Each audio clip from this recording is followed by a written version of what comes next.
नमस्कार मित्रों, आज के इस वीडियो में एक बार फिर से आप सभी का बहुत बहुत हार्दिक स्वागत है।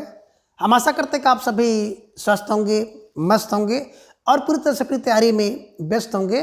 तो मित्रों, आज के इस वीडियो में हम हिंदी साहित्य के अंतर्गत 100 महत्वपूर्ण और संभावित प्रश्नों को व्याख्यात्मक तरीके से हल करेंगे और इसके साथ ही ट्रिक की सहायता से याद करने का भी प्रयास करेंगे। तो हम आशा करते हैं कि वीडियो आप सबके लिए बहुत ही महत्वपूर्ण होने वाला है, इसलिए इस वीडियो को आप लोग अंत तक जरूर देखें। चैनल पर नए हैं तो चैनल को सब्सक्राइब कर लें और इसके साथ ही अगर आपको थोड़ा सा भी उचित लगे तो इस वीडियो को अपने जो परिचित लोग हैं उनके पास भी शेयर करें। तो जैसा कि स्क्रीन पर आप देख पा रहे हैं वस्तुनिष्ठ प्रश्न, और आज की इस प्रश्नोत्तरी का पहला प्रश्न है कि छायावाद प्रवृत्ति की रचना सबसे पहले दिखाई पड़ी। अब किसकी रचना में दिखाई पड़ी, आपको जवाब देना है। और यह प्रश्न यूपी जीडीसी 2008 की परीक्षा में भी पूछा गया है, तो आपको जवाब देना है। और धीरे धीरे ढेर सारे भाई बहनों का जवाब भी आ गया कि सर विकल्प ए को लॉक किया जाए। तो विकल्प ए मुकुटधर पांडे की रचनाओं में सबसे पहले छायावाद की जो प्रवृत्ति है इसको दिखाई पड़ी है। ठीक है, ये ध्यान में रखिएगा। और यहीं पे आप दिमाग में रख लीजिएगा कि जो छायावाद शब्द का सबसे पहले प्रयोग, छायावाद शब्द का सबसे पहले प्रयोग मुकुटधर पांडे ने किया है, ये ध्यान में रखिएगा। और मुकुटधर पांडे और मैथिलीशरण गुप्त जी को आचार्य रामचंद्र शुक्ल जी ने छायावाद का प्रवर्तक भी माना है। तो इन बिंदुओं को भी आप अपने नोटबुक में दर्ज करते हुए चलें। ठीक है, चलिए। प्रश्न कहता हुआ कि अपेक्षा पत्रिका के संपादक हैं, आपको जवाब देना है। और बड़े तेजी के साथ आप सबका जवाब आएगा सर विकल्प ए को लॉक किया जाए।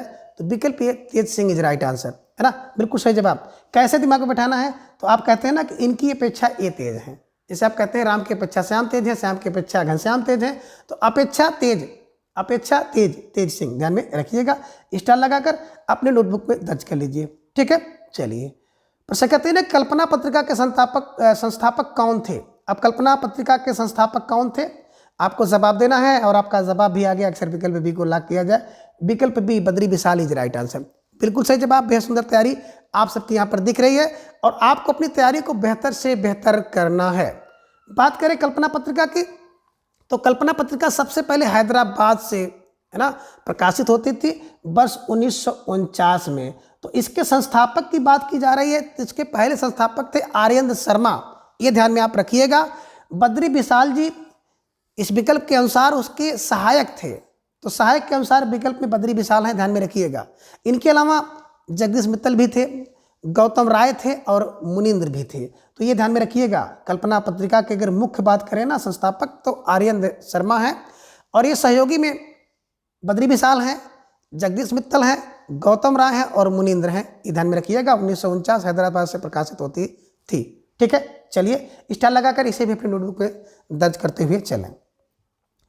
प्रश्न संख्या 4 बड़ा प्यारा सा प्रश्न है, छोटा सा प्रश्न है, जवाब चाहिए कि छायापथ किस विधा की रचना है, किस विधा की रचना है। आपका जवाब भी आ गया, अक्सर विकल्प सी को लॉक किया जाए, गद्य काव्य। अब विधा की रचना गद्य काव्य आपने दिया, तो किसकी रचना है कमेंट बॉक्स में भरिए, किसकी रचना है। और आप सबका जवाब भी आ गया सर रायकृष्ण दास, बिल्कुल सही जवाब, है ना। तो गद्य काव्य है, रायकृष्ण दास का है, ध्यान में रखिएगा। ठीक है, चलिए। प्रश्न संख्या 5 बड़ा प्यारा सा प्रश्न है कि भक्तन को कहाँ सेकरी सो काम, यह किस कब की उक्ति है। यूपीजीडीसी 2008 में पूछा गया है और टीजीटी पीजीटी की परीक्षाओं में तो कई बार ये प्रश्न पूछा गया है, तो इसका जवाब चाहिए। और आपका जवाब भी आ गया कि सर विकल्प सी को लॉक किया जाए, विकल्प सी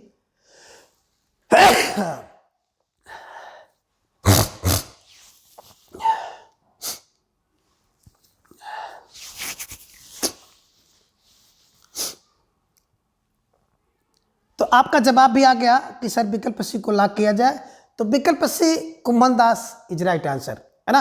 कैसे दिमाग में बैठाया जाए, तो मैंने आपको बताया था कि भक्तन कुंभन, है ना, जो भक्त हैं वो कुंभ में जाते हैं, तो भक्तन कुंभन, जहाँ पे देखिए भक्तन वहाँ पे देखिए कुंभन को मिला दीजिएगा, बिल्कुल सही आंसर आपका बन जाएगा। ठीक है, चलिए। प्रश्न संख्या 6 कि सही युग्म का चयन कीजिए, और ये प्रश्न यूपी टीजीटी 2001 में पूछा गया है। आपको जवाब देना है कि इनमें से कौन सा युग्म सही है, और आपका जवाब आ गया सर विकल्प डी को लॉक किया जाए। मोहन राकेश द्वारा लिखा गया आखिरी चट्टान, ये सही है। बाकी विलायत की यात्रा भगवत शरण उपाध्याय की नहीं है, बल्कि मैंने आपको बताया था विलायत की यात्रा प्रताप वाला व्यक्ति कर सकता है, जिसके अंदर प्रताप होगा। तो प्रताप पर प्रताप नारायण मिश्र द्वारा लिखा गया निबंध है। तूफानों के बीच मैंने बताया था कि रांगे राघव फंस गए थे, तो रांगे राघव जी का है। और हिमालय की यात्रा तो नागा करते हैं, नागा फार नागार्जुन को ध्यान में रखिएगा। तो निश्चित रूप से जिन भाई बहनों का जवाब विकल्प डी था, बिल्कुल सही जवाब, बेहद सुंदर तैयारी, और आप सब बधाई के पात्र हैं। ठीक है, चलिए प्रश्न संख्या 7 आपकी स्क्रीन पर आ गया कि संविधान के किस अनुच्छेद के उपबंधों के अधीन रहते हुए संसद में कार्य हिंदी या अंग्रेजी में किया जाएगा। चलिए आप बताइए किस अनुच्छेद के अनुसार संसद में कार्य हिंदी या अंग्रेजी में किया जाएगा, और आपका जवाब आ गया अक्सर विकल्प डी 348 348 अनुच्छेद के अंतर्गत जो संविधान में यानी संसद का कार्य जो होंगे हिंदी अंग्रेजी दोनों में किए जाएंगे। बिल्कुल सही जवाब, बेहद सुंदर तैयारी। कैसे आपको दिमाग में बैठाना है तो बिल्कुल ध्यान में रख लीजिएगा, है ना, कि संसद के कार्य हिंदी अंग्रेजी में 48 कार्य होते हैं। हिंदी अंग्रेजी में कुल 48 कार्य, हिंदी अंग्रेजी में 48 कार्य, 48 कार्ड, ऐसे कुछ बैठा लीजिएगा, याद हो जाएगा। ठीक है, चलिए प्रश्न संख्या 8 है आप सबकी स्क्रीन पर कि संविधान की 8वीं अनुसूची में बोडो, डोगरी, मैथिली और संथाली भाषाओं को किस वर्ष सम्मिलित किया गया।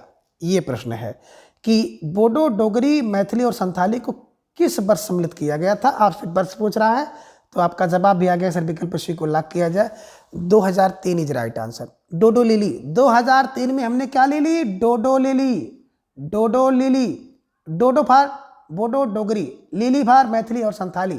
तो ली वहां से लीजिए, यहाँ पे डोडो ले ली है, 2003 में मैंने डोडो ले ली, डोडो ले ली। ठीक है, चलिए प्रश्न क्या 9 है कि कुटज निबंध के लेखक कौन है।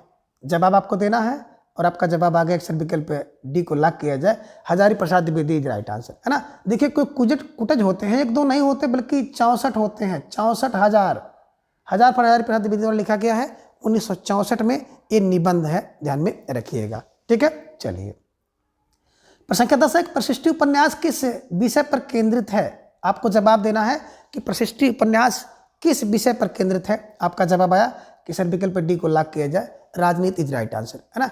प्रशिष्टि देखिए इस समय जो प्रशिष्टि बनी है, परिस्थिति बनी है वो राजनीति की है, प्रशिष्टि राजनीति की, परिस्थिति राजनीति की, बस ध्यान में रखिएगा, ऐसे स्टार लगा कर इसे रट लीजिएगा। ठीक है, चलिए प्रश्न क्या कह रहा है कि वाक पत्रिका के वर्तमान संपादक कौन है। आपको जवाब देना है और आपका जवाब रटाया है कि सर विकल्प सी को लॉक किया जाए, तो विकल्प C Sudhir Pachauri is right answer, है ना।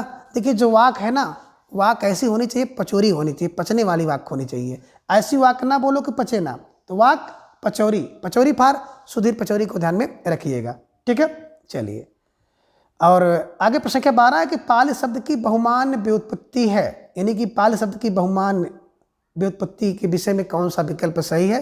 यूपीजीडीसी 2008 में प्रश्न पूछा गया है और आपका जवाब आ गया कि विकल्प सी को लॉक किया जाए, तो विकल्प सी इज राइट आंसर। देखिए पहले पर्याय हुआ, फिर पालियाय हुआ, फिर पालियाली हुआ और फिर पाली हुआ। ये ध्यान में रखिएगा कि पहले पर्याय, फिर रा के स्थान पर ला हुआ पालियाय, फिर जो या था उसके स्थान पर ला हुआ और अंत में सबका लोप होते हुए पहले का पा और अंतिम का ला, पाली।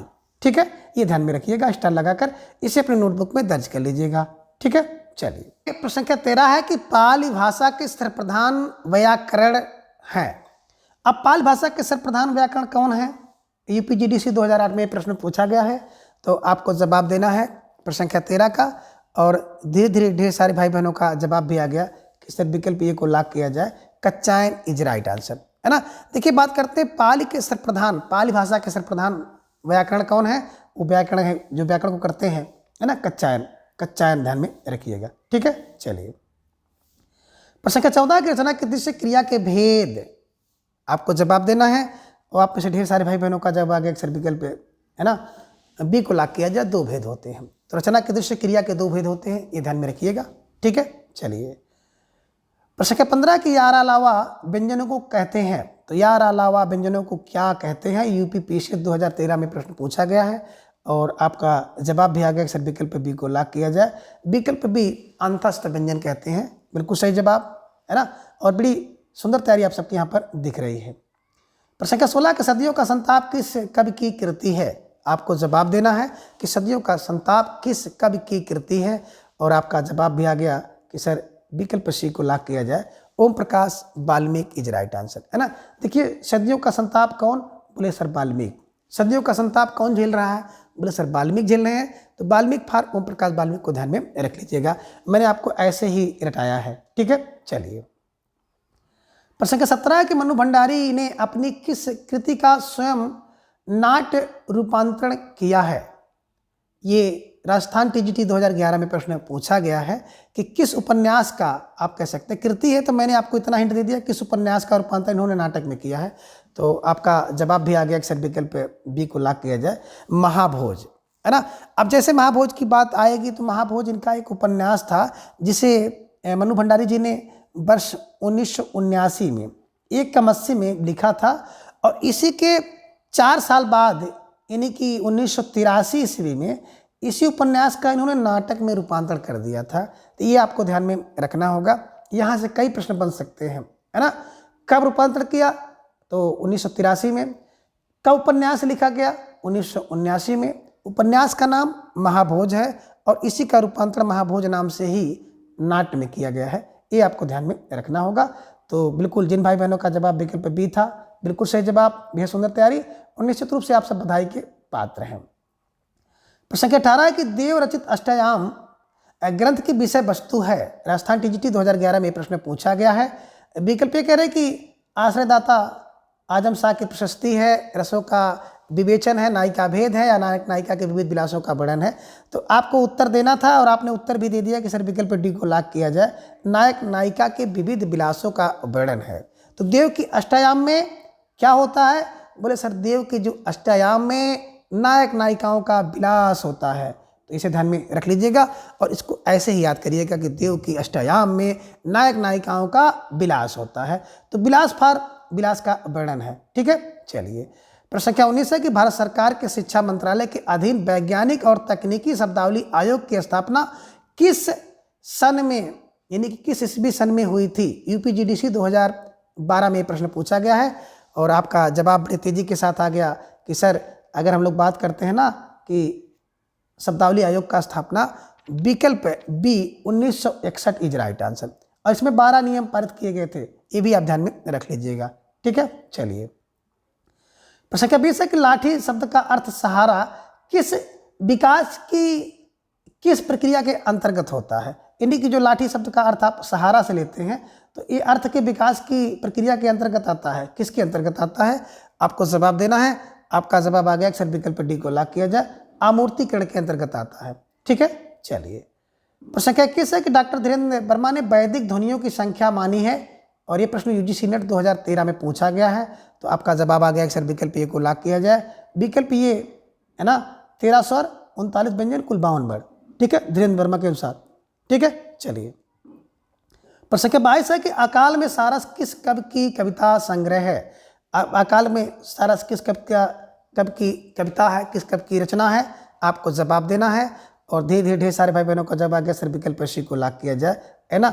अकाल में सारस और सिंह केदार में, तो अकाल में सारस और सिंह केदार में रहते हैं, तो सिंह केदार सिंह को ध्यान में रख लीजिएगा। अकाल में सारस सिंह केदार में रहते हैं और 1989 ईस्वी में इस कृति को साहित्य अकादमी पुरस्कार भी मिल गया है, ये ध्यान में रखिएगा, ठीक है ना। अकाल में सारस को 1989 में साहित्य अकादमी पुरस्कार भी मिला है और केदार सिंह द्वारा लिखा गया काव्य संग्रह है, ठीक है। चलिए प्रश्न संख्या 23 है कि हिंदी का पहला समाचार पत्र उदंत मार्तंड प्रकाशित हुआ। यह प्रश्न यूपी टीजीटी 2004 में पूछा गया है कि हिंदी का पहला समाचार पत्र उदंत मार्तंड का प्रकाशन वर्ष समय आपको बताना है और ढेर सारे भाई बहनों का रटा प्रश्न था कि सर विकल्प बी को लॉक किया जाए। 1826 कलकत्ता से और एक साप्ताहिक पत्र था, पंडित जुगल किशोर इसके संपादक थे। बिल्कुल सब आपने रटा है, ठीक है।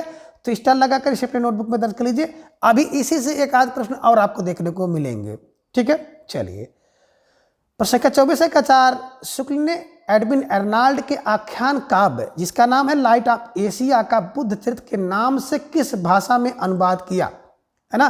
तो देखिए लाइट ऑफ एशिया का बुद्ध चरित्र के नाम से किस भाषा में अनुवाद किया गया था। यूपी पीजीटी 2004 में प्रश्न पूछा गया है और आपका जवाब आया, सर विकल्प सी को लॉक किया जाए, ब्रज भाषा इज राइट आंसर। बिल्कुल सही जवाब, बेहद सुंदर तैयारी, ठीक है। चलिए प्रश्न संख्या 25 है कि हंस पत्रिका का प्रकाशन कहाँ से हुआ है। अब जवाब आपको देना है कि हंस पत्रिका का प्रकाशन कहाँ से हुआ है। आपका जवाब बड़े तेजी के साथ आया, सर विकल्प बी को लॉक किया जाए, बनारस इज राइट आंसर। चलिए मेरा दूसरा प्रश्न है कि हंस पत्रिका का जो प्रकाशक कौन है।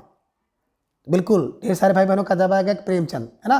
बिल्कुल देखिए, हंस प्रेम से रहते हैं और हंस और जो हंसों का जोड़ा जो होता है प्रेम से रहता है, मैंने आपको बताया था। तो प्रेम से रहता है तो प्रेमचंद द्वारा लिखा गया 1930 में है ना। और 33 में इसकी बात अगर की जाए तो जो काशी से इसका एक आपको देखने को मिलता है प्रकाशन। ठीक है, चलिए, तो फिलहाल आपका जवाब आ गया कि हंस पत्रिका मुंशी प्रेमचंद की बनारस से प्रकाशित होती थी। ठीक है, प्रश्न संख्या 26 है कि पद्मावत में कुल सर्गों यानी कि खंडों की संख्या कितनी है। आपको जवाब देना है और आपका जवाब भी आ गया। सब विकल्प ए को लॉक किया जाए। विकल्प ए 57 है ना, कुल खंड है, ये दिमाग में रखिएगा। 57 खंड है, ये ध्यान में रखिएगा। पद्मावत 1540 ईस्वी में लिखी गई थी। किसके द्वारा लिखी गई थी? तो जायसी द्वारा। ये भी आपको ध्यान में रखना है। 1540 जायसी द्वारा, 57 खंड, ये ध्यान में रखिएगा। ठीक है, चलिए, प्रश्न संख्या 27 है कि ब्रजभाषा हेतु ब्रजवास हीना अनुमान हो, ऐसे ऐसे कविन की बानी हो सो जानिए। यह किस कवि की उक्ति है कि ब्रजवास हेतु ब्रजवास हीना अनुमान हो, ऐसे ऐसे कविन की बानी हो सो जानिए, किस कवि की उक्ति है? तो आपका जवाब आना चाहिए प्रश्न संख्या 27 के उत्तर के रूप में, और आपका जवाब आया सर विकल्प बी को लॉक किया जाए, भिखारी दास इज राइट आंसर। बिल्कुल सही बात है कि जो ब्रजभाष हेतु ब्रजवासी करते हैं, तो ब्रजभाष हेतु ब्रजभाषा, ब्रजभाषा हेतु ब्रजभाष करेंगे, ब्रजभाषा हेतु ब्रजभाष भिखारी करते हैं। तो ब्रजभाषा हेतु ब्रजभाष भिखारी करते हैं, इसे ध्यान में रखिएगा कि ब्रजभाषा हेतु ब्रजभाष करते हैं कौन? बोले सर भिखारी।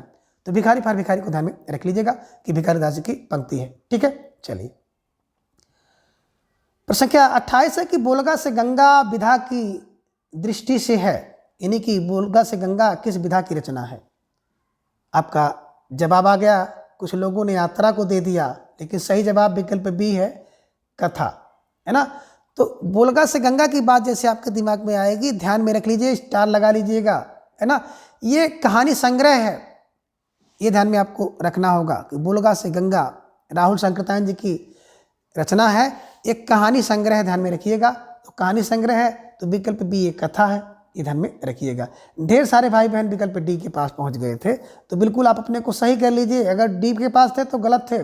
विकल्प बी कथा यानी कहानी संग्रह है, राहुल संकृतायन द्वारा लिखा गया है, बोलगा से गंगा। ठीक है, चलिए, प्रश्न संख्या 29 है कि आचार्य रामचंद्र शुक्ल ने किस रचना को ध्वनि काव्य माना है?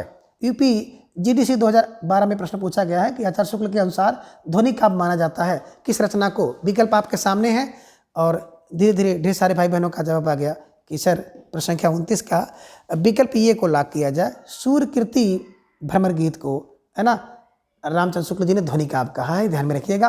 हिंदी साहित्य का इतिहास जब आप पढ़ रहे थे तो मैंने आपको ये बताया था। ठीक है, चलिए, प्रश्न संख्या 30 है कि झोपड़ी से राजभवन तक के लेखक कौन है?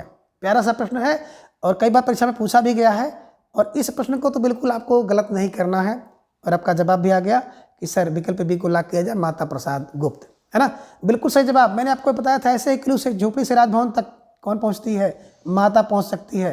हमारे यहाँ पे क्रम से, है ना, आपके अच्छी जगह सिलेक्शन हो जाए तो झोपड़ी से राजभवन तक कौन, राजमहल तक, राजभवन तक कौन पहुँचती है? माता। माता फार माता प्रसाद गुप्त को ध्यान में रखिएगा। ठीक है, चलिए, प्रश्न संख्या 31 है कि राजभाषा नियम 1976 में कुल कितने नियम हैं?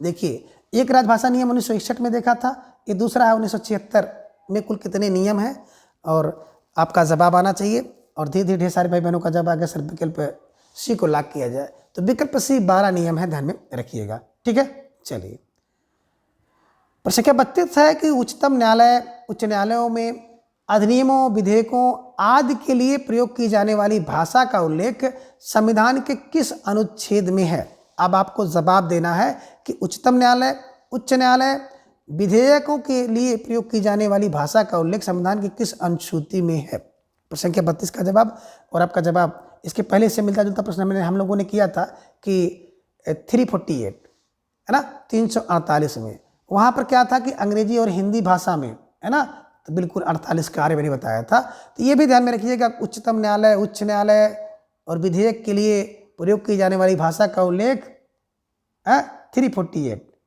348 में। ठीक है, चलिए, प्रश्न संख्या 33 है कि हिंदी की वैज्ञानिक एवं तकनीकी शब्दावली के निर्माण हेतु संस्कृत शब्दों को प्राथमिकता देते हुए उपयोगी शब्द ग्रहण किए जाते हैं। यूपीजीडीसी 2008 में प्रश्न पूछा गया है ना। तो हिंदी की वैज्ञानिक तकनीकी शब्दावली के निर्माण में तो संस्कृत शब्दों को प्राथमिकता देते हुए उपयोगी शब्द ग्रहण किए जाते हैं, है ना। कहाँ से ग्रहण किए जाते हैं, किस भाषा से? अब आपको जवाब देना है। प्रश्न संख्या 33 आप सबके स्क्रीन पर है और आपका जवाब आ गया। इस विकल्प डी को लॉक किया जाए, सभी मान्यता प्राप्त भारतीय भाषाओं से, है ना।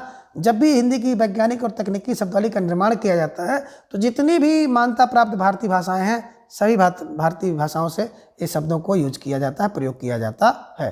ठीक है, चलिए। प्रश्न संख्या 34 है कि मानक हिंदी व्याकरण में कारक वह व्याकरण कोटि है जो यूपी, ये प्रश्न पूछा गया है कि कौन सा कोटि में है। हिंदी व्याकरण में कारक व्याकरण की कोटि है, जो प्रश्न पूछा गया था यूपीजीडीसी 2008 में, तो कौन सी कोटि है? और आपका जवाब भी आ गया। अक्सर विकल्प डी को लॉक किया जाए, संज्ञा अथवा सर्वनाम के पद का क्रियापद से संबंध व्यक्त करता है ना। यानी कि संज्ञा सर्वनाम का क्रियापद से संबंध प्रकट करता है, ध्यान में रखिएगा। ठीक है, चलिए। प्रश्न संख्या 35 है, बड़ा प्यारा सा प्रश्न है और परीक्षा में पूछा जाता है और कभी कभी हमें आपको मुश्किल में भी डाल देता है कि साक्षात रसमूर्ति किस कवि को कहा गया है। आपको जवाब देना है और आपका जवाब भी आया। सर विकल्प सी को लॉक किया जाए, घनानंद इज राइट आंसर, है ना। देखिए साक्षात रस का मूर्ति कौन हो सकता है? बोले सर जो घनानंद देगा, जो खूब घनानंद देगा वही साक्षात रस मूर्ति है। ठीक है, चलिए। प्रश्न संख्या 36 है कि राघव चेतन का संबंध है। अब राघव चेतन का संबंध किससे है? तो आपका जवाब आ गया। सर विकल्प डी को लॉक किया जाए, विकल्प डी पद्मावत से। अब पद्मावत की बात करें तो 1540 ईस्वी में लिखा गया है, 57 खंड है और जायसी जी इसके लेखक हैं। और कभी कभी आपको भटकाने के लिए पद्मावत के स्थान पर पद्मावती लिख देता है, तो ध्यान में रखिएगा। पद्मावती एक पात्र है, यानी कि पात्रा है, और पद्मावत आपकी कृति है, रचना है, ये ध्यान में रखिएगा। ठीक है, तो पद्मावती जायसी की रचना नहीं है बल्कि पद्मावत है ना। आपको भटकाने के लिए इस तरह के प्रश्न पूछे जा सकते हैं। ठीक है, चलिए। प्रश्न संख्या 37 है कि कामायनी के आनंदवाद का दार्शनिक आधार है। तो कामायनी में आपने देखा होगा कुल 15 सर्ग हैं। जयशंकर प्रसाद जी की रचना है, कामना करती भगवान 3-5 ना हो, 1935 में लिखा गया है ना। तो चिंता, आशा, श्रद्धा, काम, वासना, लज्जा, इड़ा, तो सब आपने देखा है। अब ये पूछ रहे हैं कि आनंदवाद का आधार क्या है, कि कामायनी में जो आनंदवाद दर्शन आप देखते हैं उसका आधार क्या है। आपका जवाब आया। अक्सर विकल्प बी को लॉक किया जाए, शैवागम, है ना। शैवागम है। देखिए आनंदवाद का आधार जो होता है शिव का आगमन है, शैवागम ध्यान में रखिएगा। ठीक है। प्रश्न संख्या 38 है कि बिहारी सतसई की प्रसिद्धि का प्रमुख कारण क्या है, यानी कि किस कारण से बिहारी सतसई प्रसिद्ध हुई है। बिहारी द्वारा लिखी गई रचना, एकमात्र रचना बिहारी सतसई, 713 दोहे, कहीं 719 दोहे मिलते हैं। तो प्रसिद्धि का मुख्य आधार क्या है? आपका जवाब आया कि सर विकल्प ए को लॉक किया जाए, कल्पना की समाहार शक्ति। और जिस कवि में कल्पना की समाहार शक्ति जितनी अधिक होगी वह कवि उतनी ही अच्छी मुक्तक रचना रख सकता है ना। ये ध्यान में रखिएगा। ठीक है, चलिए। प्रश्न संख्या 39 है कि बोधी नरेश महाराज भाव सिंह के आश्रित कवि निम्नलिखित में से कौन था। ये यूपीजीडीसी 2010 में परीक्षा में प्रश्न पूछा गया है और आपका जवाब भी आ गया कि सर विकल्प सी को लॉक किया जाए, Matiram is right answer. Bodhi Naresh Maharaj Bhav Singh के यहाँ कौन थे? मतीराम थे। और मतीराम जी की एक पंक्ति मैंने आपको रटाया था, मत में राम है तो कुंदन को रंग फीके लागो, कुंदन के रंग फीके लागो अगर मत में राम है। ध्यान में रखिएगा, इनके द्वारा एक पंक्ति कही गई है, बड़ी प्रसिद्ध पंक्ति है, परीक्षा में पूछी जाती है। ठीक है, चलिए। प्रश्न संख्या 40 है कामता प्रसाद गुरु का हिंदी व्याकरण विषयक ग्रंथ जो नागरी प्रचारी सभा काशी से प्रकाशित हुआ था उसका नाम था, यानी कि कामता प्रसाद गुरु द्वारा लिखा गया हिंदी व्याकरण कौन सा है। आपका जवाब आ गया, सर विकल्प सी को लॉक किया जाए, हिंदी व्याकरण इज राइट आंसर, बिल्कुल सही जवाब। ठीक है, चलिए।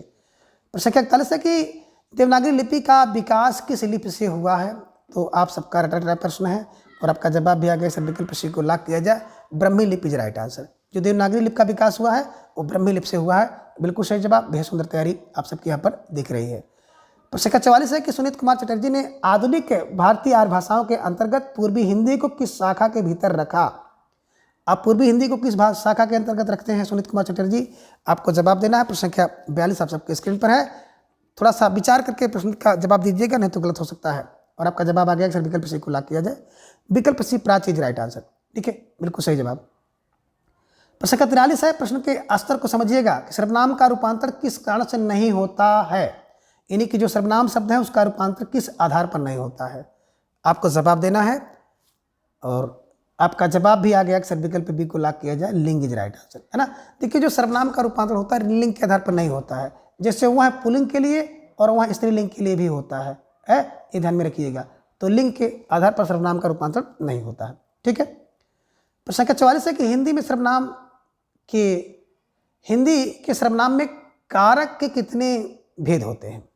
तो जो सर्वनाम है ना, सर्वनाम में कारक के कितने भेद होते हैं ये ध्यान में आपको रखना होगा, यानी कि सर्वनाम के कितने कारक होते हैं। तो आपका जवाब भी आ गया, सर विकल्प डी को लॉक किया जाए। 6 कारक होते हैं और सर्वनाम की संख्या कितनी होती है, 11 होती है। सर्वनाम के भेद 6 होते हैं, ध्यान में रखिएगा, ठीक है। चलिए